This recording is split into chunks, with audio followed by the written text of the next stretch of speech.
Why are a handful of billionaires deciding who gets vaccine and when? Check this out. Leave your comments, ding the bell, share it with your friends, and subscribe to our channel.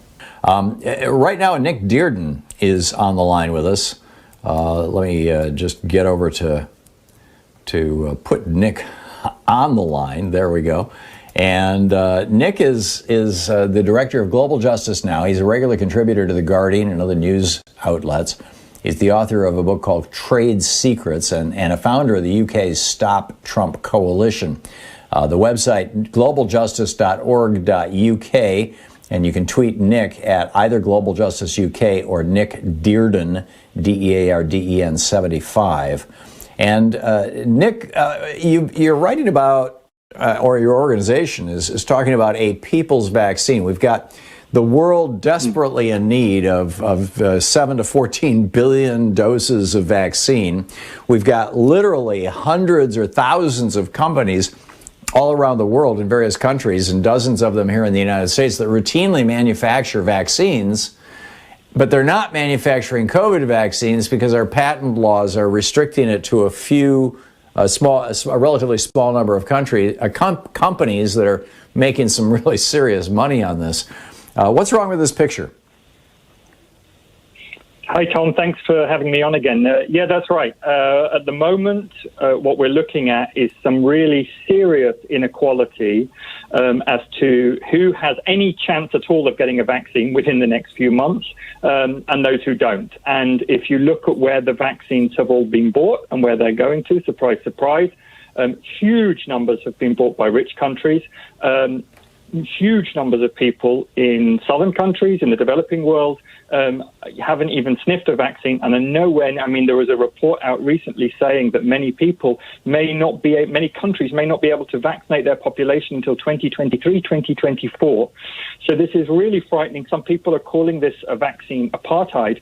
And really, like you say, at the heart of the problem that we've got here is our governments, your government and my government particularly, but other European governments too, have put all of their faith in a handful of extremely wealthy and really rather dysfunctional multinational corporations. And they are now deciding, through the enormous bulk sales they're doing with governments, who gets this vaccine and who doesn't. And what's the remedy for that? I mean, and how do we engage in that remedy if it's licensing cheaply or even ignoring the patent, as probably North Korea is doing right now, and in some cases we've seen with some really important drugs, even countries like India have done in the past. How do you protect this notion that there has to be some substantial profit in the development of a new drug, or people aren't going to bother to do it?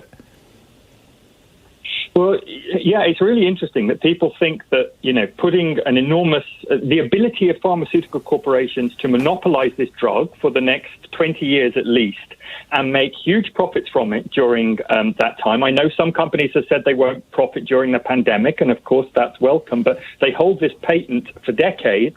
And these drugs may well be needed, unfortunately, for a very long period of time. That's the system we have at the moment. And what that essentially does is artificially limit the ability of others to make it. So absolutely most countries around the world don't have the ability to make this at the moment. Even most companies and manufacturers in our own countries don't have the ability to make it, because only the company that owns the patent can produce and license production if it wants to in other companies too. So we're limiting the supply, and what we're saying is you need to strip that away. The idea of a people's vaccine is really goes back to some early discoveries of vaccines, like the very famous example of the polio vaccine that was invented decades ago now. And when the inventor of that was asked, "Are you going to patent it?" he said, "Well, can you patent the sun?" In other words, this is a public good. This is absolutely vital for the health of all of us worldwide. And the idea that can be owned by a very rich multinational corporation corporation who then decides who gets it and who doesn't is wrong. And it gets even worse than this, because actually these companies are so dysfunctional that in order to be encouraged to do the research they need to do, for example, on the coronavirus vaccine, our governments have given them huge amounts of money, have given them huge incentives, and have essentially bought their entire supply in most cases for the next year. So this is a people's vaccine. This has been discovered with public money. You've probably heard about the AstraZeneca vaccine. That's the vaccine that was discovered here in Britain. That was discovered by Oxford University, a public institution with loads of public money put in, allowing them to come up with that. It's just so wrong that you can then essentially privatize that knowledge, hand it over to big business and allow them to decide what profit they're going to make on it, who can buy it, who can produce it into the foreseeable future. We're saying no, it's just wrong. First of all, we paid for this, but frankly, the situation we're facing now as a human race is far too serious to allow these big corporations to simply monopolize and profit from that knowledge. We want to collaborate. We want to share this knowledge. We want open source science, technology, and patents so that we can produce this everywhere around the world that we possibly can, as rapidly as we possibly can. And that's what we mean by a people's vaccine, a very different way of thinking about the production of medicines and understanding how important they are, especially in this awful pandemic, to the lives and livelihoods of all of us around the world. As Jonas Salk did with the polio vaccine, as I forget the name of the guy who discovered insulin. You know, he gave it away, and although that hasn't stopped, Heather, what's her name, Joe Manchin's daughter, from jacking. Well, no, that's EpiPens that she's jacking the price up. But that's a public, epinephrine, I think is how it's pronounced. It was also an old drug. So, are you seeing any motion? We're talking with Nick Dearden, the Director of Global Justice now. Nick, are you seeing any motion in this direction? I mean, it seems to me that the biggest point to make is that we know that this virus is mutating rapidly. The South African variant seems particularly nasty. And the reason it's mutating rapidly is because so many people have it. There's so many petri dishes around there for mutation. And therefore, setting aside the patent laws, while in some way protecting the profits of some of these large companies, or at least not injuring them, seems like a national public health imperative.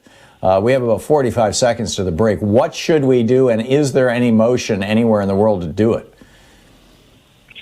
There really is huge movement on this, and it's really exciting. So I don't want people to get down by how big this is, because we have the kind of movement now that we haven't seen for 20, 25 years, since back in the days of the anti-globalization movement. We have countries as powerful as India and South Africa coming to the World Trade Organization and saying, we demand that you